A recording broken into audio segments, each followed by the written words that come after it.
Imagine a student. CAT percentile is excellent. Calls are expected.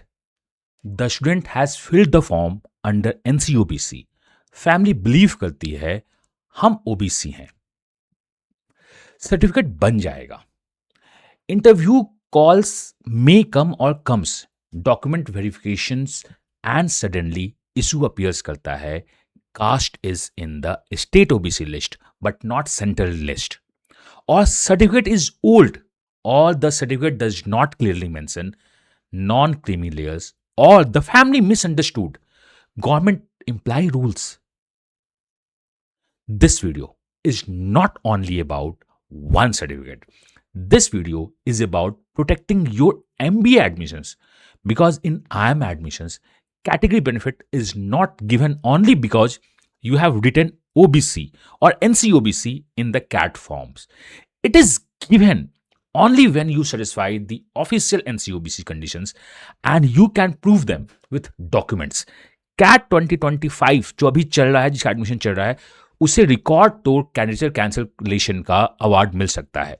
तो today we will understand in complete details what is OBC, what is NCOBC, what is central list, what is creamy layer, what is the famous rupees 8 lakhs rule, how it is applied to business family, how it does not work like a simple salary rule for government employees, what happens in group A, group B, group C, promotion before 40, promotion after 40, PSU, bank, railway, teachers, private job, agriculture, rental income, CAT form, IIM document verification, and the common mistakes that can cancel your category benefits. Because last में जाके अगर category cancel होती है, candidate cancel होता है, तो बहुत बुरा लगता है. This is going to be a long video, आपको समझ में आ गया होगा. But if you are an OBC candidates और your family is confused, watch it completely, save it and share it for your parents also. बहुत important video आपके लिए हो रहा है. हम डिस्कस करने वाले हैं each and everything, and it has total 30 chapter including this chapter number 2. हम इसमें बात करने वाले हैं कि आप कैसे क्या कर सकते हो, क्या नहीं कर सकते हो. Let's first discuss the important disclaimer. Hi, welcome to education where dreams are not guest, they are planned. I am Amiya. मैं कैट इंडस्ट्री को 2004 से देख रहा हूं, and in today scenario we are going to discuss one of the most misunderstood topic in CAT and IIM admission, NCOBC certificate and non-creamy layer criteria. Important disclaimer मैं आपको दे दूं before we start. This video is educational guidance. The final certificate is issued by the competent authorities, government authorities such as SDM, DM, tehsildar, revenue officer or the authority prescribed in your state. For dispute cases, always verify with the certificate issuing authority and read the latest CAT IIM instructions. Rules can be interpreted on facts, so never rely on the comment जो आप देखने वाले हो और random screenshot. इस video में I try to give each and everything in the entire condition जो हो सकता है. 99% चांस है कि इस वीडियो में आपके सारे डाउट्स क्लियर हो जाए. मैं इस वीडियो का पूरा ब्लॉग भी क्रिएट करके आपके दे दूंगा कि आप वहां से भी पढ़ सकते हो और अपना देख सकते हो. तो हमें डिस्कस करना है 3 conditions for the NCOBC. Let's start with the most important framework. To claim NCOBC reservation in CAT, in IIM admissions, और जनरली आप किसी भी एडमिशन की बात कर लो, you need 3 things. Number 1, your caste और community should be in the central list of OBC for your state और यूनियन टेरिटरी. आपको सेंट्रल लिस्ट में आना चाहिए. स्टेट में हो, सेंट्रल में नहीं हो तो प्रॉब्लम है. State OBC list is not enough for central government educational institutions like the IIMs and the IITs. A caste may be OBC in your state but may not be in the central list for your central. If it is not in the central list, CAT IIM category benefits becomes risky or unavailable. इसको मान के रखना आप. Central list में होना जरूरी है. Number 2 की बात करते हैं. You should be in non-creamy layer. OBC does not automatically mean NCOBC. OBC candidates who fall in creamy layer do not get OBC reservation benefit. OBC को रिजर्वेशन बेनिफिट नहीं मिलता है, NCOBC को रिजर्वेशन बेनिफिट मिलता है. इसे याद रखिएगा. अगर हम बात करें नंबर 3 की, you should have the required certificate in the prescribed format and within the validity instructions period required by CAT and IAMS. So the formula is simple है, OBC लिस्ट में आप हो, NC लेयर आपके पास है, non creamy layers है, valid certificate है, तो आप NC OBC क्लेम कर सकते हो। NC OBC का एक टाइम पीरियड होता है और एक प्रिस्क्राइब फॉर्मेट होता है, उसी में होना चाहिए। 99% चांस NC OBC इंग्लिश या हिंदी में बनी होनी चाहिए। Let us start. अब हम बात करते हैं इंपॉर्टेंट फ्रेमवर्क क्या होता है, क्या नहीं होता है इस पूरे केस का। Let's discuss. Okay, so we are going to discuss the framework क्या हो सकता है। तो इन द फ्रेमवर्क हम किसी और चैप्टर में आगे बढ़े। OBC list is not enough for the central government education like the IIMs. जैसा मैं बताया आपको सेंट्रल होना चाहिए। अ कास्ट में be OBC in your state but may not be in the central list for your state. तो आपको central list में जाना ही पड़ेगा। इसे आप ये मान लेना सर मेरा तो स्टेट में है, मैंने कभी यूज किया है, सेंट्रल में नहीं है, तो आप इसे डबल क्रॉस वेरीफाई कर लो तभी होगा। ओबीसी डज नॉट मीन, मैं रिपीट कर रहा हूं, एनसी ओबीसी आपका होगा। तो आपको एनसी ओबीसी के लिए 3 चीज जो मैंने आपको बताई है वो आपके साथ होना चाहिए। पहला, आप ओबीसी में होने चाहिए। दूसरा, आप नॉन क्रीमी लेयर्स होने चाहिए। और तीसरा जो बहुत इंपॉर्टेंट है, आपके पास वैलिड सर्टिफिकेट होनी चाहिए कॉम्पिटेंट अथॉरिटी से, तब आप जाके एनसीओबीसी को क्लेम कर सकते हैं। So these are the 3 conditions जो बहुत ही ज्यादा इंपॉर्टेंट है। Now in the chapter 4 I am going to discuss OBC versus NCOBC. ठीक है, द कंफ्यूजन। अब हम आते हैं इस कंफ्यूजन को डिस्कस करते हैं। तो हमें ओबीसी समझ में आ गया कि ओबीसी द कास्ट और कम्युनिटी पे बेसिस पे होती है, और एनसीओबीसी जो नॉन क्रीमी लेयर्स है उसके अंदर की बात होती है। बहुत सारे स्टूडेंट कहते हैं सर मेरी कास्ट ओबीसी है। My question is central OBC है या स्टेट ओबीसी है, आपको ये पता होना चाहिए। और नॉन क्रीमी लेयर है या क्रीमी लेयर है, ये भी पता होनी चाहिए। OBC means other backward classes, but reservation benefit in central institution is not simply based on the social identity. It is restricted to those OBC candidates who do not fall in creamy layer. Creamy layer means socially advanced section within OBC. हमें non creamy layers होना है। अगर आप creamy layers में आते हो तो आपको एनसीओबीसी का बेनिफिट नहीं मिलेगा। As defined by the official rules, such candidates are treated as not eligible for OBC reservation. उन्होंने क्रीमी लेयर्स को डिफाइन किया है। अगर आप क्रीमी लेयर्स में हो तो आपको ओबीसी का रिजर्वेशन नहीं मिलेगा। Even their caste remains OBC, अगर आपका कास्ट ओबीसी है।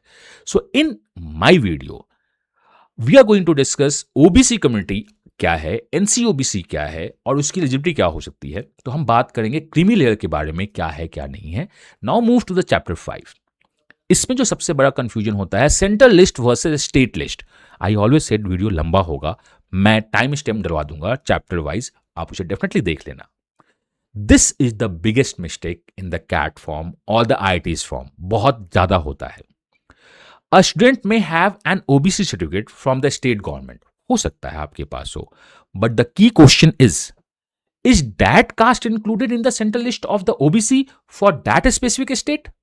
देखो, आपका एक स्टेट का ओबीसी होता है, एक सेंट्रल का लिस्ट होता है जिसमें आपके स्टेट के अंदर इस कास्ट कम्युनिटी को ओबीसी घोषित किया जाता है। फॉर एग्जाम्पल, वन कास्ट में be OBC in the state A but not in the central list for the state ए।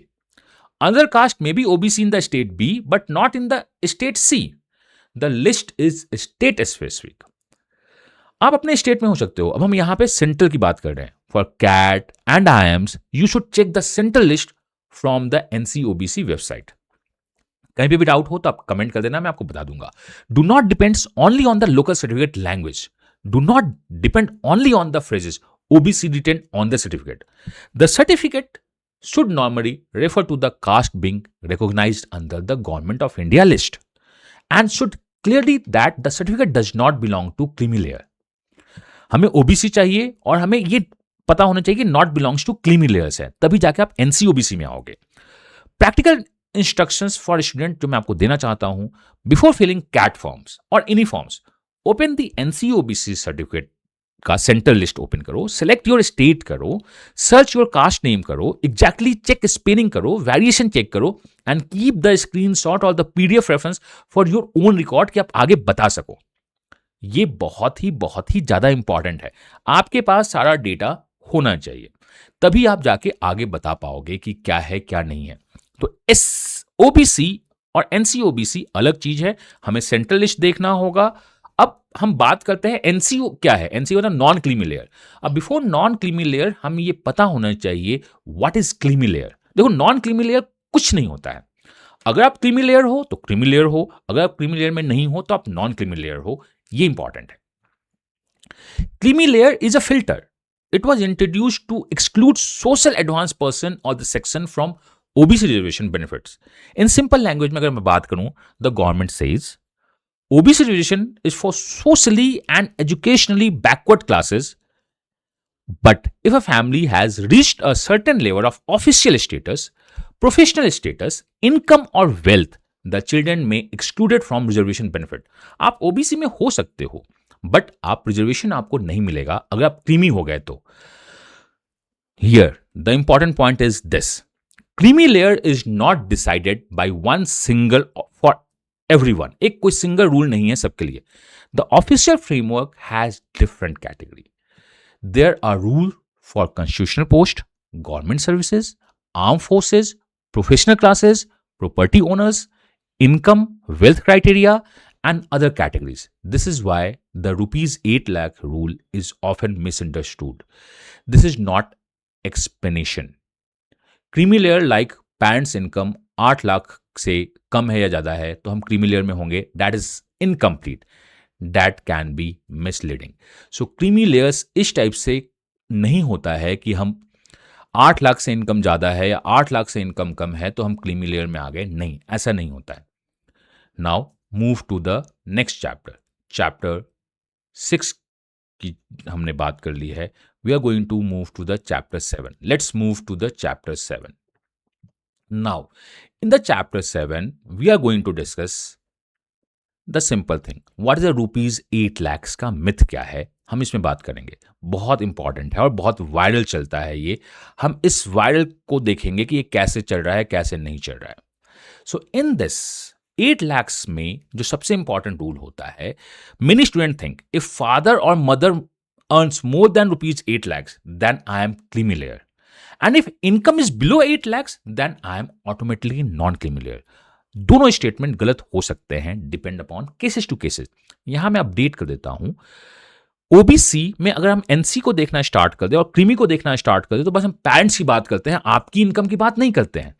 ये याद रखिएगा, आप बस पेरेंट्स का, आपका इनकम 50 lakhs हो सकता है, सब कुछ डिपेंड करता है आपके पेरेंट्स की इनकम का।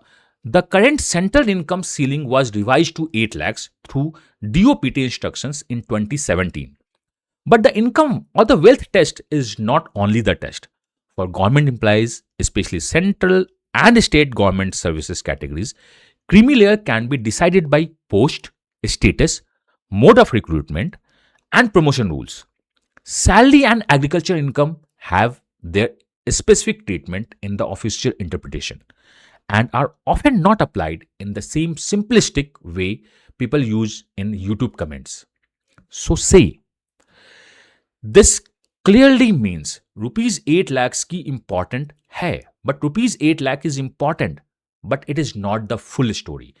8 lakhs का इंपॉर्टेंट है बट यही अकेला स्टोरी नहीं है, हमें बाकी कैटेगरी भी चेक करना पड़ता है। आप कमेंट करके बताना कि आपको चाहिए कि मैं एक फॉर्म क्रिएट कर दूं जिसमें आप अपना डेटा डालो और वो पूरा का पूरा आपको बता दे कि आप क्रीमी लेयर्स में हो या नहीं। आप हमेशा परेशान रहते हो, हमारे पास मैसेज आता रहता है कि sir whose income is considered, किसका इनकम होगा किसका नहीं होगा, क्या मैं हूं या नहीं, मैं बनवा सकता हूं नहीं बना सकता हूं। तो if you want I create a form, automatic form होगा, आप अपना डेटा डालोगे उसमें, वो आपको बता देगा कि आप क्रीमी लेयर्स के लिए हो या नहीं हो।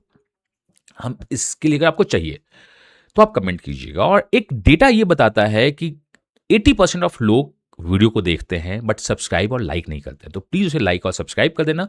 हमारी टीम को मोटिवेशन मिलता है और आपका मोटिवेशन हमारे मोटिवेशन के साथ जब मिलता है तो डेफिनेटली रिजल्ट्स अच्छा होता है। For deciding creamy layers of a candidates the focus is normally on parents status and the parents income status, not the candidates own salary. मैंने पहले भी बोला है, a student may be working before MBA or some other post. That student income is generally not the core basis for deciding parental creamy layers status. Creamy layers in the OBC parents के basis पे होता है, आपके income पे नहीं हो सकता है। Also, brothers or sister incomes is not the normal basis. The framework is parent centric. अभी तक जो फ्रेमवर्क है वो पैरेंट सेंट्रिक है। If parents are divorced, separated, retired, deceased और one parent is not earning, facts matter करता है। यहां पे लोग प्ले कर जाते हैं रूल्स के साथ। सर्टिफिकेट अथॉरिटी में ask the documents, do not hide facts, give complete and accurate information. देखो मैंने जो कुछ वर्ड्स किया है, यहां पे रूल्स के साथ लोग प्ले कर जाते हैं। अपने बच्चों को क्रीमीलेस दिखाने में बहुत बार फैमिली सेपरेट हो जाती है, लेकिन रहती साथ में है। ऐसे बहुत सारे एग्जांपल दिखे हैं कि हमने डिवोर्स ले लिया बट हम साथ में रहते हैं। डिवोर्स लेके फायदा क्या हुआ? बच्चे को एनसीओबीसी मिल गई। और मैं लास्ट वीडियो में बताया है कि एनसीओबीसी को सबसे ज्यादा फायदा होता है रिजर्वेशन का। But anyhow, come to the chapter number 9, जिसमें हम बात करेंगे इनकम सोर्सेज के बारे में, और हम समझेंगे कि सब कुछ कहां जाता है, कहां नहीं जाता है। अब है कि समझना होगा हम किस सोर्स को देख रहे हैं, किस सोर्स को नहीं देख रहे हैं। फॉर नॉन गवर्नमेंट ऑक्यूपेशंस क्या हो सकता है, फॉर बिजनेस फैमिली क्या हो सकता है, मैं आपको हर एक कैटेगरी के बारे में बताने की कोशिश करूंगा। प्राइवेट एम्प्लॉयज वर्सेस प्रोफेशनल्स कैसे देखे जाएंगे। Income wealth rules becomes very important here, कि इनकम रूल्स क्या है, वेल्थ रूल क्या है, हम उसको देखेंगे। द फैमिली में have salary, business income, professional income, rental income, interest income, आपको कुछ इंटरेस्ट आ रहा होगा, आपने कहीं पैसे डाले होंगे, capital gain income, capital income हो रही होगी आपकी एग्रीकल्चर से इनकम हो रही होगी, और सबका कॉम्बिनेशन हो रहा होगा। हम सारे इनकम्स को देखने की कोशिश करेंगे। A frequent official principle discussed in creamy layer interpretation is that salary income and agriculture incomes are treated differently in certain context, specially when applying the income wealth test. आप सैलरी इनकम और agriculture income को अलग अलग treat करोगे। इसे हमेशा याद रखिएगा कि हम अलग अलग कॉन्टेक्स्ट में बात करते हैं, इतना सिंपल रूल नहीं है। तो अगर आपको कहीं पे भी डाउट होगा तो आप हमारी टीम से बात कर सकते हैं, वो हमसे कनेक्ट करवा सकता है, या बेटर होगा कि आप उस फॉर्म को भर दीजिए अगर आपको लगता है कि वो फॉर्म की जरूरत है तो। However, the income wealth test को जब टर्न करना चाहते हो तो केयरलेस मत हो, शॉर्टकट नहीं देखो। Issuing authorities often ask the ITR, income certificate, land records, salary certificates and affidavits अगर कुछ है तो। The final determination depends on the applicable rules and documents. ऐसे आपको अगर रूल्स और डॉक्यूमेंट्स पता हो तो आप बात कर सकते हो अथॉरिटी से कि मैं इसके अंदर एनसी में हूं, आप मुझे सर्टिफिकेट दो। Safe public guidance for private business professional families if annual parent income from applicable sources crosses the current ceiling of the relevant years, then NCOBC claim can be at risk. If the family income is complex, take a written certificates from the competent authority. नहीं बन पा रहा है तो हम income proof ले लेंगे एक कॉम्पिटेंट अथॉरिटी से, तो हमारा हो जाएगा कि हमें समझ में नहीं आ रही कि हमारी इनकम क्या है।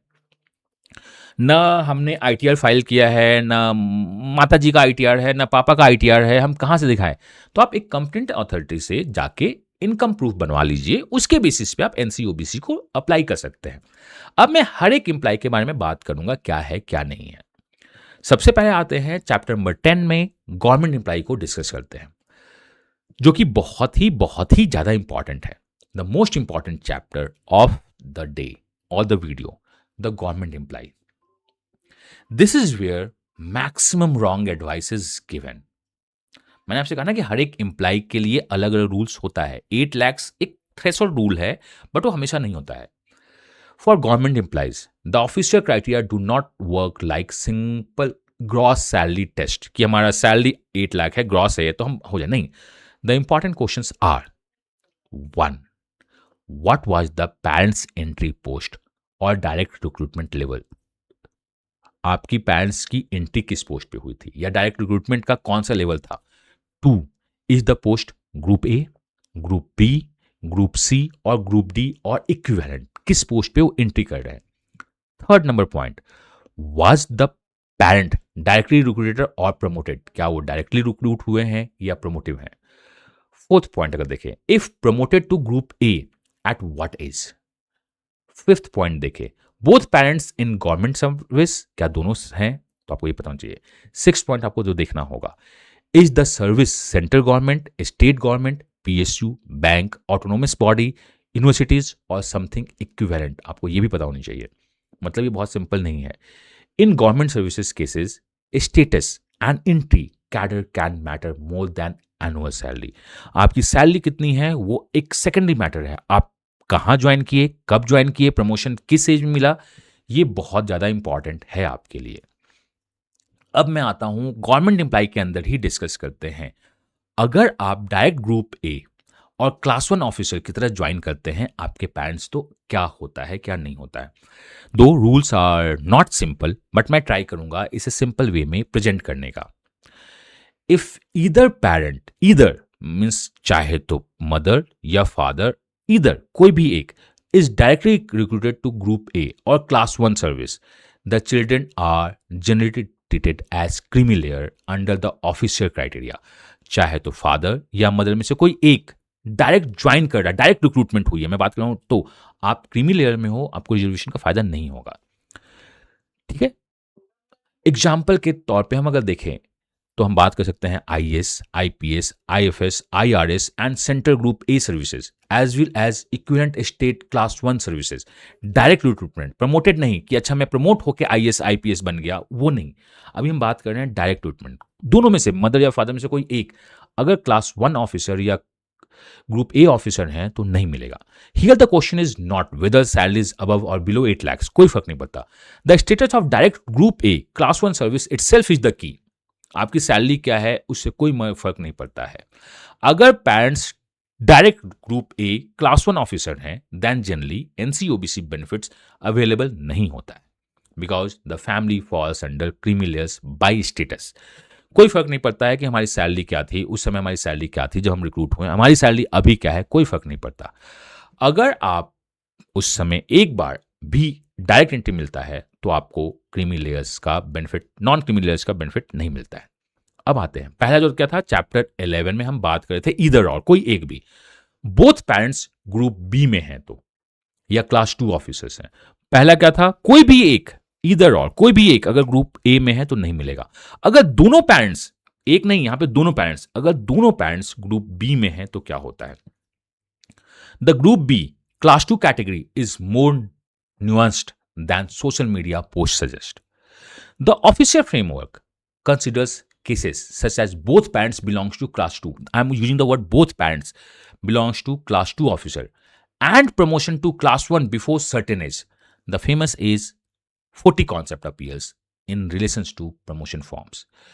क्लास 2 से क्लास 1 जब आप 40 एज पे होते हो तो, और यहां पे हम लोग बात करें क्लास मतलब ग्रुप बी, दोनों होंगे तो भी आपको नहीं मिलेगा। अगर एक होंगे तो भी मिल जाएगा, कोई फर्क नहीं है। लेकिन ग्रुप क्लास 2 से क्लास 1 का आपका प्रमोशन कब हुआ।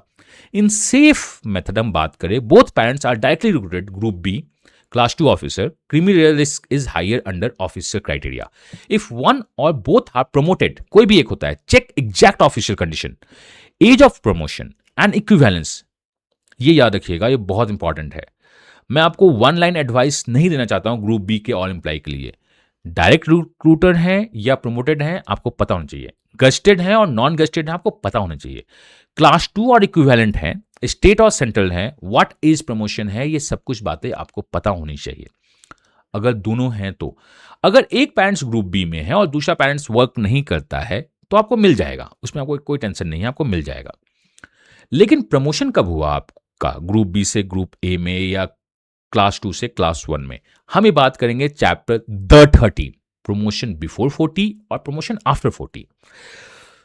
ये 8, पहला क्या था 8 lakhs का रूल, रुपीज 8 lakhs, दूसरा क्या है 40 years promotion. The age 40 rule is one of the most misunderstood points जो इस सेक्टर्स में घूमता रहता है।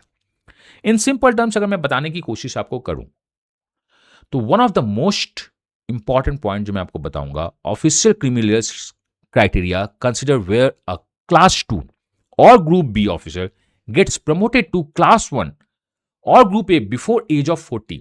अगर आप पहले थे, मतलब कोई एक ही पेरेंट्स आपका ग्रुप बी में था और वो बिफोर एज ऑफ 40 उनका प्रमोशन होता है, if promotion to class 1 happens before 40 age, children can fall under creamy layer under the special conditions.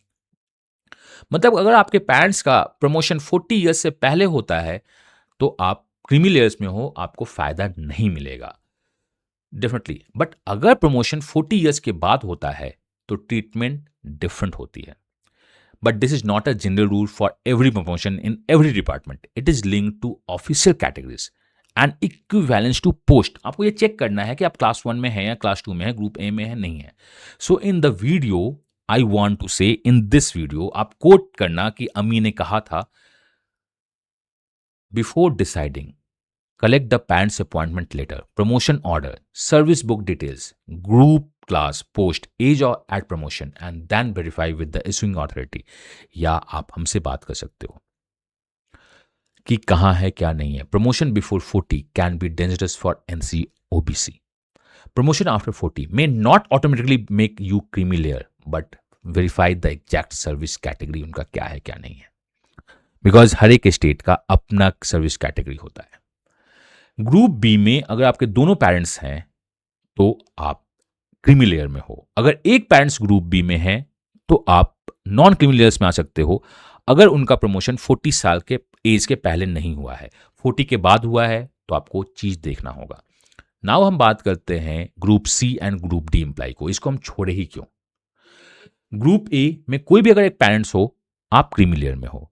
Group B में दोनों पेरेंट्स होंगे तो आप क्रीमी लेयर में हो. कोई एक पेरेंट्स है तो उनका प्रमोशन देखना होगा कब हुआ कब नहीं हुआ.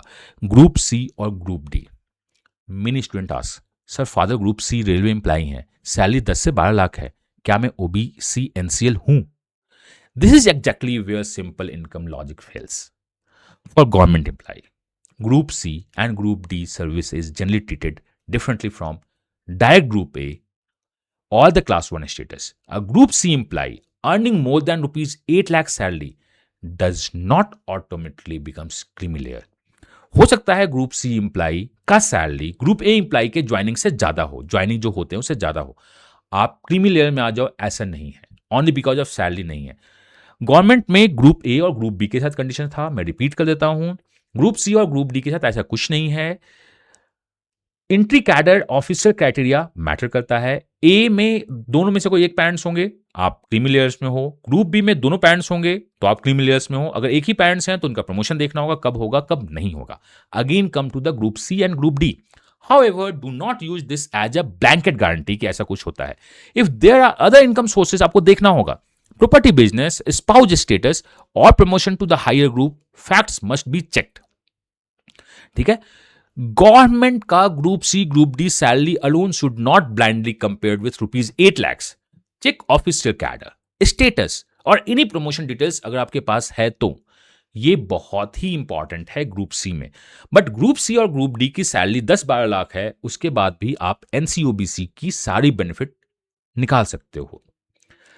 हमने ग्रुप ए देखा, ग्रुप बी देखा, ग्रुप सी देखा, ग्रुप डी देखा. तो आइए अब हम छोड़े क्यों, पीएसयू बैंक्स और इंश्योरेंस कंपनी को भी देखते हैं. मैंने जैसे आपको कहा है कि this video is going to be long, 30 chapters का वीडियो है, तो हमें सब कुछ पता होना ही होना चाहिए.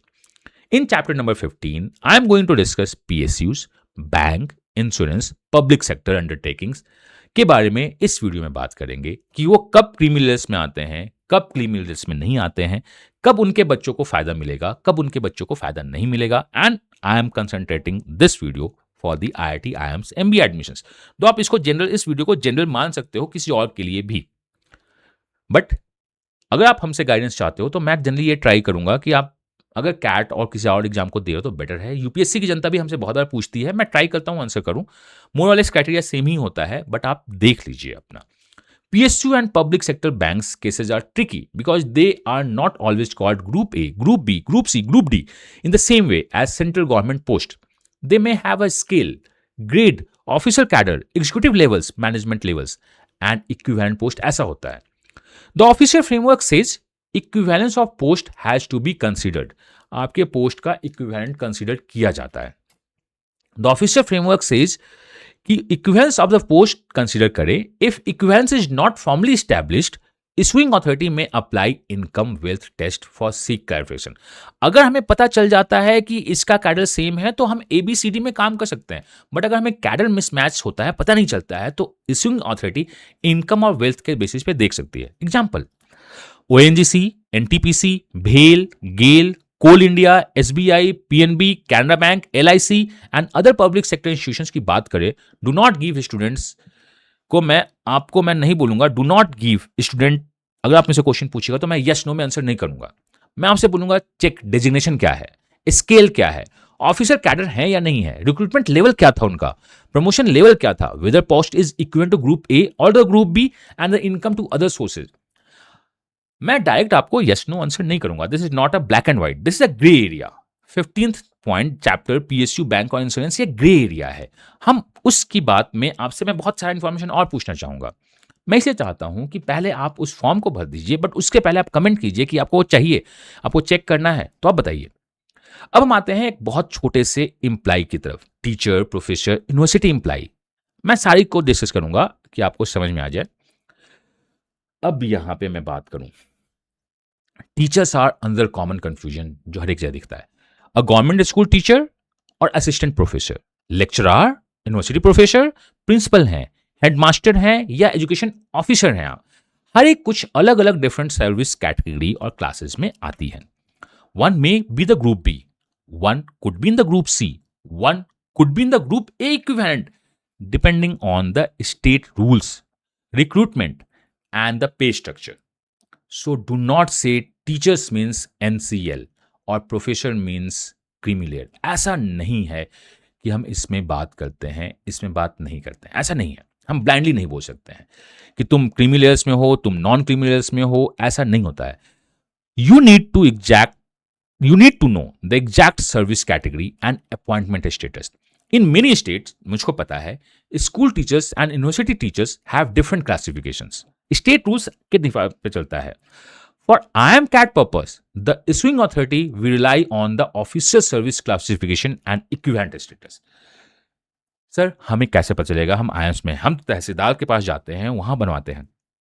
आप बनवाइए, बट ये हमेशा क्रॉस वेरीफाई होता है। एनसीओबीसी जनरली 2 बार क्रॉस वेरीफाई होता है। एक बार जब इंटरव्यू देने जाओगे, दूसरा जब आप एडमिशंस लेने के लिए उनके कॉलेज में जाओगे, तो दोनों बार होगा। तो हम उसमें देखते हैं। तो हमने ABCD देखा, हमने PSU की बात की, हमने टीचर्स और प्रोफेसर की बात की। तो उसमें देखिएगा सैलरी ऑलवेज नहीं है, आप किस में हो ये इंपॉर्टेंट है। अब जो छूटता है हमारे सेना के लोग, डिफेंस एंड आर्म फोर्सेस को भी हम क्यों छोड़े, हम उसमें डिस्कस करना चाहते हैं कि आप कहाँ जाओगे, कहाँ नहीं जाओगे। For armed forces, equivalence of ranks matters. Commissioned officers, junior commissioned officer, or other ranks are treated under the separate official equivalence concept. आप commissioned हो अलग हैं, आप JC हो, JCO हो तो अलग है, बाकी ranks अलग है। From student families should not decide only basis of the salary or popular rank names. आपको पता होना चाहिए कि रैंक क्या है। कमीशन हैं आप या नॉन कमीशन हैं आप, एंट्री लेवल पे हैं या प्रमोशन होके यहां तक पहुंचे हैं आप। And any official equivalence mention in the government rules, कुछ है तो, बिकॉज डिफेंस का classification differ from civil group ABCD। Defence में अलग क्राइटेरिया चलता है। अगर आपको चाहिए डिफेंस का पूरा तो आप बताना, I will give you the complete details कि आप डिफेंस में हो तो कैसे होता है, बिकॉज डिफेंस का सिविल ग्रुप ABCD अलग होता है। You need to verify with the certificate issuing authority कि आप कहां जा रहे हो, कहां नहीं जा रहे हो। सेंट्रल ABCD हो गया, PSUs की बात कर लिया, टीचर्स की बात कर लिया, आर्म फोर्सेस की बात कर लिया। अब जो आता है प्राइवेट एम्प्लॉइज लाइक वी, मेरे चिल्ड्रंस कहां जाएंगे, MNC जॉब में वो कहां जाएंगे, ये बहुत बड़ा चंक है। पहले गवर्नमेंट लोग बहुत ज़्यादा होते थे, बट अभी प्राइवेट एम्प्लॉइज के बच्चे बहुत ज़्यादा दिखते हैं। If parent works in private companies, MNCs, startup or NGO, the government service status rules usually do not apply in the same way. यहाँ पे हमें पता ही नहीं होता है ना कि ये किस कैडर में है। डायरेक्टर एक छोटे कंपनी का अलग हो सकता है, एक बड़ी कंपनी का डायरेक्ट अलग होता है। यहाँ पे जो काम करता है वो इनकम वेल्थ क्राइटेरिया सबसे इंपॉर्टेंट होता है। फॉर एग्जाम्पल मैं बात करूं आपसे, father is manager in the TCS, mother is HR head in the private company, parents work in the Google, private banks, private schools, private hospital, startup founders. Here you must check income for applicable source across relevant financials years documents like ITR में क्या है, form 16 क्या है, salary certificate कितना है and income certificate कितना है। तो अगर मैं प्राइवेट जॉब की मैं बात करूं तो do not ignore, never ignore the rule of 8 lakhs। It is often central to eligibility. ये सबके साथ लगती है। अगर आप प्राइवेट एम्प्लॉई हैं और आपका 8 लाख से ज़्यादा इनकम दिखा रहे हो आप अपने आईटीआर में, दोनों पेरेंट्स को मिला के, हस्बैंड वाइफ मतलब मदर फादर को मिला के अगर 8 लाख से ज़्यादा दिखा रहे हो तो आपको प्रॉब्लम हो सकती है। सर हमने तो देखा है कि बहुत लोगों का इनकम ज़्यादा है लेकिन वो एनसीओबीसी बनवा चुके हैं, वो इनकम प्रूफ पे बनवाए हैं। मैं उस सेकंड डोर एंट्री की बात अभी नहीं कर रहा हूं। Now come to the business families. अब जो बिजनेस फैमिलीज हैं उन्हें एक्स्ट्रा केयरफुल रहना चाहिए। पेरेंट्स एक शॉप रन कर रहे हैं, कोचिंग इंस्टीट्यूट्स हैं लाइक मी पीपल, फैक्ट्री है उनकी, मेडिकल स्टोर है, ट्रांसपोर्ट बिजनेस में है, पार्टनरशिप फर्म है पेरेंट्स का, प्रोप्राइटरशिप फर्म है, हॉस्पिटल में काम करते हैं, उनका हॉस्पिटल है खुद का, क्लिनिक है उनका, स्कूल है, कॉन्ट्रैक्ट बिजनेस में है या ट्रेडिंग बिजनेस में है या सीए है या कुछ प्रोफेशनल है। यहां पे income wealth test and documents again important हो जाता है। आप ये याद रखिए आईटीआर में टैक्सेबल इनकम कम है बट सर्टिफिकेट अथॉरिटी में look at the gross receipt net income. ITR में कम हो सकता है बट बाकी जगह से इनकम आपकी कितनी आ रही है, नेट इनकम यहां पे इंपॉर्टेंट होता है। एफिडेविट्स क्या है, बिजनेस रिकॉर्ड्स आपकी क्या है and other documents depending on the state process क्या है। तो टोटल मिला के इनकम सर्टिफिकेट आपको बनवाना होगा कॉम्पिटेंट अथॉरिटी से। अगर वो 8 लाख से कम है दोनों माँ बाप का मिला के, हस्बैंड वाइफ पेरेंट्स का मिला के, तो आप जा सकते हो। एंड मैं यहां से बोलूंगा do not try to manipulate information. Long declaration can create legal and admission risk. बहुत लोग करते हैं, मैं जो बोल रहा हूं आप समझ रहे हो। For business family keep ITR, GST अगर आपके पास अप्लीकेबल हो तो, income certificate, affidavit, bank records. अगर आपसे पूछा जाए तो डिटेल्स ऑफ लैंड प्रॉपर्टी भी पूछा जा सकता है। तो बिजनेस फैमिली के लिए बहुत सारे रूल्स हो जाते हैं। सिंपल सी बात है, अगर आप गवर्नमेंट एम्प्लॉई हो या कहीं एम्प्लॉई हो apart from the private sectors, आपको इजीली यस नो समझ में आता है। सैलरी इंपॉर्टेंट नहीं होती है, कैडर इंपॉर्टेंट होता है। But business families and the business professionals के लिए बहुत ही इंपॉर्टेंट है।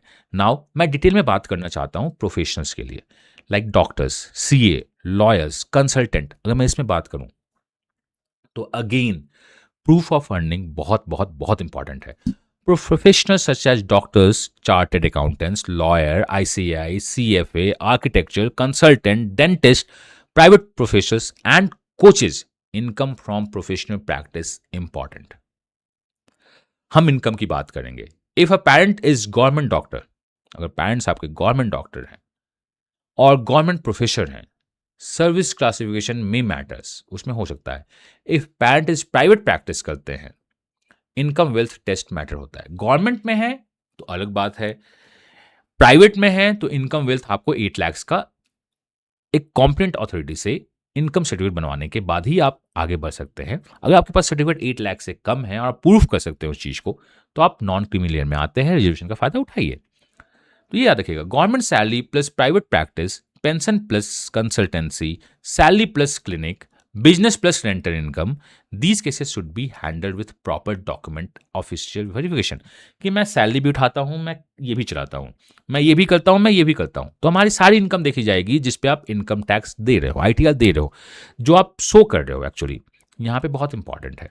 हमने सबको देखा, हमने देखा गवर्नमेंट एम्प्लाई, हमने देखा प्राइवेट एम्प्लाई, हमने प्रोफेशनल देखा, हमने देखा जवान को, आइए हम देखते हैं किसान को भी। Agriculture and land chapter number 28, ये एक इंपॉर्टेंट अगेन है बिकॉज हमारे किसान भाई के बच्चे भी कैट दे रहे होते हैं और आगे करते हैं। Agriculture is another area where misinformation spreads a lot.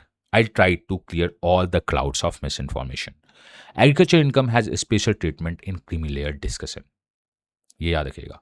But land holdings, irrigated land, plantation, commercial assets and non-agriculture income can complete the case. Land holding कितना है, इरिगेटेड लैंड कितना है, प्लांटेशन कितना है आपका, कमर्शियल एसेट कितना है, non agriculture income आपकी कितनी है, सबको मिलाकर हम बात करें तो ये चलेगा, हमारा सब कुछ चलेगा। ठीक है।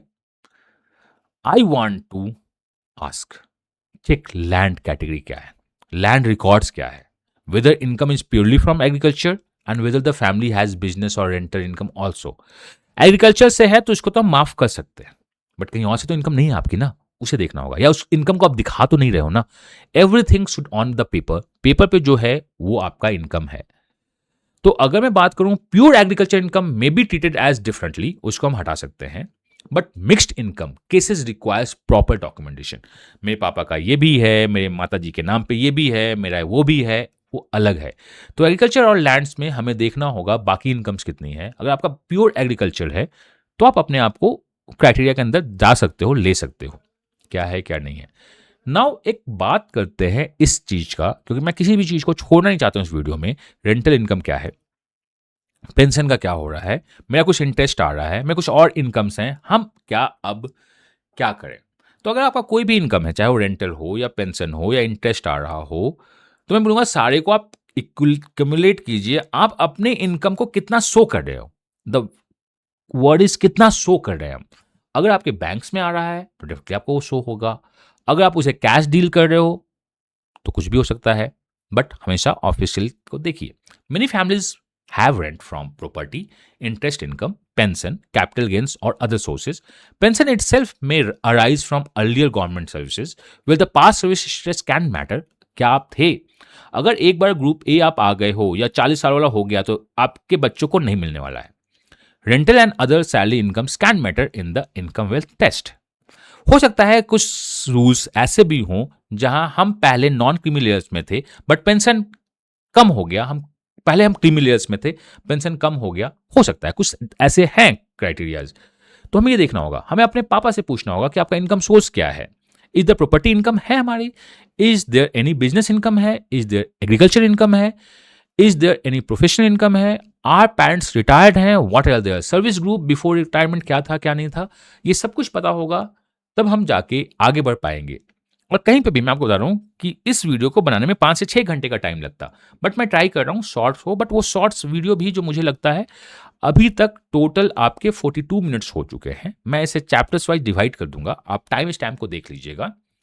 अब हम बात करते हैं CAT forms and certificate validity की, जो कि इंपॉर्टेंट नहीं, सुपर इंपॉर्टेंट है। Let us connect this to CAT and IIM admission, जिसके लिए ये चैनल जाना जाता है। Think CAT, think education. And हम आपके साथ कैट के साथ भी हैं, कैट के बाद भी हैं। CAT normally provides certificate formats proforma on the official IIM CAT website, वहां पे आपको मिल जाएगा। Candidates from NC-OBC category have to upload the certificate as per the instruction. आपको कैट का फॉर्म भरते समय सर्टिफिकेट अपलोड करना होगा। Candidates from NC-OBC have to have upload. In recent CAT cycle अगर देखा जाए, candidates who did not have the current valid certificate could use an undertaking formats with proof of application for certificate, but they had to produce the valid certificate later if shortlisted। बहुत बार proof of undertaking दे देते हैं वो, इस cat में दें या नहीं दें अलग बात है। जो हिस्टोरिकल ट्रेंड है कि अगर मेरे पास अभी सर्टिफिकेट नहीं बन पाया है, मैं अभी जाग रहा हूं, मुझको NC-OBC है, या मुझे अभी पता चला कि मैं NC-OBC में हूं, तो मुझे सर्टिफिकेट के लिए अप्लाई कर दिया है, तो आप अंडरटेकिंग के साथ आगे जा सकते हो। जब शॉर्टलिस्ट हो गए तो आपको प्रोड्यूस करना होगा। For CAT 2026 as of 7 July 2026 the official CAT 26 notification is not yet live, अभी नहीं है, ऑन IIM कैट की वेबसाइट पर नहीं है। Based on the CAT cycle, student should accept और expect the valid NC-OBC EW certificate requirement link to the current financial year. ये बहुत इंपॉर्टेंट है, करंट फाइनेंशियल ईयर का होना चाहिए। यूजुअली इशूड ऑन और after 1 April of that CAT year, मतलब जो आपका NC-OBC और EW सर्टिफिकेट होना चाहिए वो 1 अप्रैल 2026 के बाद का बना होना चाहिए। But do not rely on the dates. CAT का आएगा तो हम बनाएंगे, नहीं, आपको अभी से बनाओ आप, क्योंकि ये 30 से 45 डेज, कभी कभी 50 डेज भी लगता है। कैट 2026 के लिए फाइनल डेट्स में नोटिफिकेशन के बाद कंफर्म कर दूंगा कि क्या है क्या नहीं है। अभी आप सर्टिफिकेट प्रोसेस स्टार्ट कर दीजिए। अगर आप NC-OBC में हैं तो, अगर आप EWS में तो स्टार्ट कर दो, मैं EWS का वीडियो बनाऊंगा, बट फाइनल अपलोड फॉर्मेट के लिए अकॉर्डिंग जो होगा उसमें करेंगे। अभी स्टार्ट कर दीजिए अगर आप हैं तो। आपका सर्टिफिकेट्स जो होना चाहिए 1 अप्रैल के बाद का बनाना चाहिए, लास्ट ईयर का या कभी 3-4 साल पुराना नहीं बनाना चाहिए, ठीक है, ये बहुत इंपॉर्टेंट है। Now in the chapter number 24 I am going to discuss what should the NC-OBC certificate say. क्या बोलता है NC-OBC? NC-OBC सर्टिफिकेट पहला तो आपके इंग्लिश या हिंदी में होनी चाहिए। कन्नड़ गुजराती में अगर आपके पास है तो उसको ट्रांसलेट करवा के आप एक एफिडेविट अटैच करके उसको दे सकते हो। This is the one criteria. एक proper NCOB certificate for central institutions normally does two things. First, it satisfies that the candidates belongs to a caste community recognized as OBC under Government of India rules for the relevant state। पहला होगा कि आप OBC में हो। Second लिखा होगा it's certified that the candidate does not belongs to the person sections known as the creamy layers. दो parts में होता है, आप ओबीसी में हो, दूसरा पार्ट होता है कि क्रीमी लेयर्स में नहीं है। इफ योर सर्टिफिकेट से ओनली ओबीसी और क्रीमी लेयर का कहीं भी कोई बात नहीं किया गया है, अगर आपका सर्टिफिकेट बोलता है कि आप ओनली ओबीसी हो but does not creamy layer mention anywhere in the certificate, non creamy layer कुछ भी मेंशन नहीं है, it may not sufficient for CAT I M admissions. आप ओबीसी हो, एनसी नहीं हो। If your certificate is only state format not central format, it may create issue. कुछ IIMs आपको बोलते हैं कि मुझे सेंट्रल फॉर्मेट का भेजो, तो अभी आपके पास जो बना हुआ है आप उसके थ्रू कैट का फॉर्म भर सकते हैं, बट आपके पास सेंट्रल फॉर्मेट होना चाहिए। If your caste name spelling differs, verify कर लीजिए, वो बहुत इंपॉर्टेंट है। आई नो वीडियो लंबा हो रहा है, मेरे लिए भी इतनी बड़ी वीडियोज को कंटिन्यू करना, सब कुछ बताना एक साथ मुश्किल है, but I am trying my best. तो आपका एक लाइक और कमेंट तो बनता है, इस जहां तक अगर आप देख रहे हो तो, या डबल स्पीड में देख रहे हो तो डेफिनेटली बनता है। डॉक्यूमेंट्स टू कीप रेडी आपको 25 चैप्टर में मैं बता रहा हूं कि कौन कौन से डॉक्यूमेंट्स होना चाहिए आपके पास before CAT form, because CAT form तो आने ही वाला है। Keep these documents ready. पहला, caste certificate in prescribed format, आपके पास कास्ट सर्टिफिकेट होना चाहिए। दूसरा, नॉन क्रीमी लेयर सर्टिफिकेट्स आपके पास होना चाहिए, और वो भी क्या होना चाहिए, करंट सर्टिफिकेट होना चाहिए as per the IIMs instructions और the any instructions which is the 1 April के बाद होना चाहिए। तीसरा, पेरेंट इनकम प्रूफ होना चाहिए, क्योंकि at the time of admission आपसे वो पूछ सकते हैं कि दिखाओ आईटीआर क्या है। चौथा, ITR form 16 salary certificate of parents कभी कभी मांगी जाती हैं। There are the one IIMs जिसने एडमिशन के लिए, लोग सब कुछ एडमिशन का हो चुका था, बुलाया आपको, आओ क्लासेस स्टार्ट करते हैं, और 10 से 12 लोगों को बाहर निकाल दिया क्योंकि उनके पेरेंट्स का आईटीआर 8 लाख से ज़्यादा था। फिर हमने फाइट करी, बहुत कुछ किया, वो हुआ। हमने 4 चीज़ों की बात की थी, आईटीआर 4th था। 5th में अगर हम बात करते हैं, parent service certificate for the government employees showing the post, group class, entry date, promotion date and retirement status where the application हो सकता है। अगर आप फाइट करना चाहते हो कि मैं गवर्नमेंट में हूं और मैं एनसीओबीसी में हूं, तो अब ये आपके पास होना चाहिए, क्योंकि आईएम्स के जो लोग होते हैं तो कलर्क होते हैं कि नहीं नहीं मैंने तो 8 लाख से तुम्हारा ज़्यादा है, तुम नहीं हो। उनको उतना ही पता होता है जितना उनको बताया जाता है, तो आपके पास होना चाहिए। 6th point, proof of application if certificate is pending at the CAT always ask for the undertaking. हमने फॉर्म भर दिया है, हम अंडरटेकिंग मेरे पास है तो हम ले सकते हैं। 7th, ID card, address proof, caste spelling support आपके पास होना चाहिए। Do not wait for the last week of CAT registration. Government certificate process CAT take time, वो टाइम लेते हैं, अभी से स्टार्ट कीजिए। अगर आप ईडब्ल्यूएस में आते हो, अगर आप एनसीओबीसी में आते हो, तो आपको इस फिनेंशियल ईयर के लिए 1 अप्रैल के बाद का सर्टिफिकेट आपके पास होना चाहिए। अगर नहीं हो तो भी हम चलेंगे, ठीक है। अगर नहीं हो तो भी हम बात करेंगे कैसे होना चाहिए, कैसे नहीं होना चाहिए। हमने बहुत कुछ डिस्कस किया, अब हम आते हैं केस वाइज डिस्कस करते हैं। मैं आपके साथ केसेस डिस्कस स्टार्ट करूंगा कि आखिर हम किस केस को कैसे डिस्कस कर सकते हैं, कैसे डिस्कस नहीं कर सकते हैं। Let's discuss few of the cases. Case 1, father, जो भी हमने किया है मैं समरी बता रहा हूं आपको। फादर डायरेक्टली रिक्रूट है IAS, IPS, IRS group A, likely criminals by status होंगे, verify but do not assume NCOBC, नहीं वो होंगे। Case number 2, father group C railway employee है, सैलरी अबव 8 lakhs है, नो अदर मेजर इनकम है, no group A direct status है, salary alone may not be the automatic criteria. आप criminal में जाओ, ऐसा नहीं हो सकता है। Check service group and documents, आप नॉन क्रिमिनल्स में आ सकते हो। Case 3, both parents direct group B officers हैं, क्रिमिनल्स रिस्क आपके साथ हाई है, आप नॉन क्रिमिनल्स में नहीं जा सकते हो आप, बट ऑफिसर देख लो। Case number 4, father enters group B and was promoted group A before 40, आप क्रिमिनल्स में हो, नॉन क्रिमिनल्स में आने के चांसेस कम हैं। Case number 5, father enters group B and promoted all the mothers group A after 40, आपको हो सकता है कि नॉन क्रिमिनल्स का क्राइटेरिया मिल जाए, रिजर्वेशन फायदा हो जाए। Case number 6, father private company में काम करते हैं, मैनेजर हैं, अर्निंग 15 lakhs है, इनकम टेस्ट इंपॉर्टेंट है, अगर आपका आईटीआर 15 lakhs का दिखता है तो एनसीओबीसी मिलना मुश्किल है आपके बच्चों को। केस नंबर 7, पेरेंट्स एक शॉप रन करता है, लो टैक्सेबल इनकम है बट हाई टर्नओवर है, डू नॉट सेल्फ डिक्लेयर अपने आप को, get proper income certificate. Revenue से मतलब नहीं है, इनकम से मतलब है आप किस पे आईटीआर करते हैं, वो इंपॉर्टेंट है। Case number 8, mother government school teacher है, नीड सर्विस कैटेगरी, किस कैटेगरी में है, डायरेक्ट रिक्रूटमेंट है, किस लेवल में है, ग्रुप बी ग्रुप सी है, क्या है। टीचर अगर गवर्नमेंट है तो फिर गवर्नमेंट का रूल चलता है। केस नंबर 9, फादर रिटायर्ड हो चुके हैं, ग्रुप ए से direct service, retirement does not erase service status from criminal years. अगर ग्रुप ए से रिटायर हो चुके हैं तो इशू है, पहले से अगर आपका पास नहीं था तो प्रॉब्लम है। Case number 10, student is earning ₹20 lakhs but parents are otherwise eligible, student income is generally not treated as the key. आप नॉन क्रिमिनल ईयर्स में आते हैं तो आपकी इनकम क्या है उससे नहीं मतलब है, पेरेंट्स की इनकम क्या है वो इंपॉर्टेंट है। चैप्टर नंबर 27, मैं अगेन रिपीट करता हूं कि लोग मिस्टेक्स क्या कर पाते हैं यहां पे। पहला जो मिस्टेक सबको ही करते हैं, मैक्सिमम जनता करती है, relying on the state OBC list instead of the central OBC list. आपको सेंट्रल ओबीसी लिस्ट भी देखना चाहिए। Mistake number 2, uploading old certificate without checking the CAT date of recruitment. First apply के बाद होना चाहिए, उससे पहले नहीं। Mistake number 3, uploading OBC certificate without NC OBC mention. हमें ओबीसी सर्टिफिकेट नहीं चाहिए, हमें एनसी ओबीसी का सर्टिफिकेट मेंशन करना चाहिए, जिसमें 2 पार्ट होता है कि आप ओबीसी में हो और आपका नॉन क्रिमिलियर हो। Mistake number 4, thinking every government salary above 8 lakhs means creamy layer. नहीं, ऐसा नहीं है। आप किस कैडर में आपके पेरेंट्स हैं वो है। Mistake number 5, thinking every government employees family is automatically non criminals. ऐसा भी नहीं है, डिपेंड करता है कैडर क्या है। 6 नंबर जो मिस्टेक्स करते हैं, हाइडिंग बिजनेस और रेंटल इनकम। नहीं, मिस्टेक्स बहुत बड़ा है ये। Mistake number 7, assuming certificate can be made after interview without undertaking. नहीं है। Mistake number 8, spelling mismatch in the caste committee names, problem है ये। Mistake number 9, not checking the parents promotion history, हमें देखना होता है। Mistake number 10, depending on the YouTube comments instead of official documents. Comment मत देखना जो नीचे लिखा हुआ है, कहीं पर स्क्रीनशॉट मत देखना।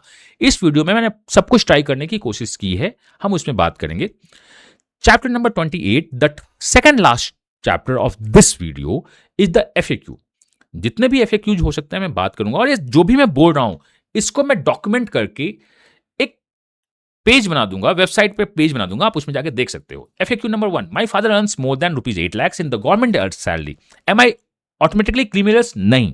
आपके फादर्स का सैलरी कितना है उससे मतलब नहीं है।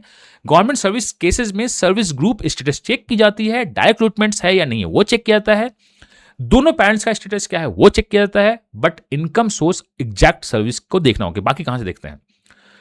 एफएक्यू जो होता है दूसरा, जो बहुत लोग पूछते हैं, my father is group C but salary is high, can I apply NCOBC? Yes, you may still be eligible for the reservation. Official service status को देख लीजिए, get proper certificate and verify it. FAQ 3 की बात करूं, my caste is state OBC but not in the central list, can I use NCOBC for CAT? Dicey. For CAT I am central admission, central list matters, state only OBC को generally देता है, enough नहीं होता है, but ये आप cross verify कीजिएगा, हमसे पूछ लीजिएगा, इसका general black and white answer नहीं है। एफएक्यू 4 की बात करूं मैं, I have an old OBC certificate, is it valid? Big no. आपको 1 अप्रैल के बाद का ही ओबीसी एनसी ओबीसी सर्टिफिकेट चाहिए। एफएक्यू 5 की बात अगर मैं करूं, my parents is PSU bank, which group applies? अगर आप पीएसयू बैंक में हैं तो आप इक्विवेलेंस पोस्ट स्केल को चेक कर दीजिए, गवर्नमेंट ग्रुप्स और द इनकम वेल्थ टेस्ट भी चेक कर लीजिए तो इंपॉर्टेंट होगा। क्वेश्चन जो आपका है एफएक्यू 6, जो बहुत लोग पूछते हैं, does my own salary count? Creamy layer focus is generally parents income status, not candidates own income. ये याद रखिए, ये पेरेंट्स का होता है। क्वेश्चन जो 7 बहुत ज्यादा पूछा जाता है, can I change category after CAT form submission? Usually CAT correction limited and the risky, fill correct for the first time, पहली बार में ही भर लीजिए, सेकंड फॉर्म का हम आगे कभी डिस्कस करेंगे। एफएक्यू 8 की बात करूं, if I can not get certificate before CAT deadline, what should I do? अगर आपका नहीं हो सकता है, बन पाता है, आप अप्लाई करो, कैट आपको अंडरटेकिंग का टाइम देगा, या आपने जो अप्लाई किया है उसके बेसिस पे भी आप एनसीओबीसी भर सकते हो, जिसमें लेकिन ये श्योर होना चाहिए कि आपको एनसीओबीसी का सर्टिफिकेट मिल जाए। कहां से मिलेगा एनसीओबीसी सर्टिफिकेट? बहुत इंपॉर्टेंट क्वेश्चन है। कंप्लेंट अथॉरिटी जैसे डीएम, डीसी, एसडीएम, तहसीलदार और कोई अथॉरिटी जिसको प्रिस्क्राइब की गई है बाय द स्टेट और कैट, तो आपको वो दे सकता है। FAQ 10, should I take legal advice?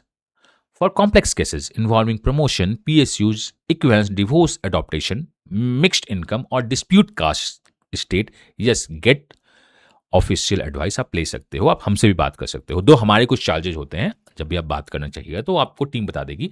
9905050159 पे आप बात कर सकते हैं, वो आपको हेल्प करेगा कैसे क्या करना है क्या नहीं करना है। सारा लिंक डिस्क्रिप्शन में दिया है। Now come to the second last topic, final decision. Here is the simplest decision tree for student. Is your caste is central OBC list for your state? If no, do not claim or check official confirmation I am still eligible. If yes, go to the question number 2. The question number 2, do you have certificate in the central format mentioning the non-creamy layers? आपका central format में format होना चाहिए. If no, apply immediately. If yes, then move to the next part. Are your parents government employees? If yes, check group class, direct recruitment, promotion and age of promotion. If no, check income wealth criteria rupees 8 lakhs. Is your business promotion, rental or other income do you have? If yes, documented clearly. देख लीजिए क्या है आपका income show, कितना हो रहा है कितना नहीं हो रहा है वो देख लीजिए. अगर हम बात करें fifth, does the CAT to 2026 require certificate issued on and और after the date? Yes, check CAT जो है 1 अप्रैल के बाद के सर्टिफिकेट को वैलिड मानता है. Are you unsure? अगर आप अनश्योर हो, do not guess, verify with the competent authority और द मेंटोर्स और सम ऑफ द कंसल्टेंट जो आपको हेल्प करेंगे. These are everything about the NCOBC जो मैंने लगा कि आपको बताना चाहिए. Now my final message is quite simple. OBC NCL is not just a caste certificate. It is combination of caste list, NC layer status, official format, certificate validity and correct declaration. बहुत कुछ होता है. If you are eligible, take your benefit confidently. But if you are not eligible, do not take risk with false declaration. या आप एक बार consult कर लो कि आप कहाँ तक रिस्क ले सकते हो. Before CAT 2026 form, do these 4 things. Check central OBC list, check parental status, income, apply for the current NCOBC certificate and keep all supporting documents ready. मैं आपसे एक बार बोलना चाहता हूँ, your best effort, my best guidance, together we create your super best result. We are the only channel जो आपके साथ कैट के साथ भी है, कैट के बाद भी है. And if you are planning for the CAT, think education. मिलता हूं नेक्स्ट वीडियो में. Till the next video, God bless you, happy learning and bye bye. कोई भी डाउट हो तो कमेंट करके पूछ लेना आप.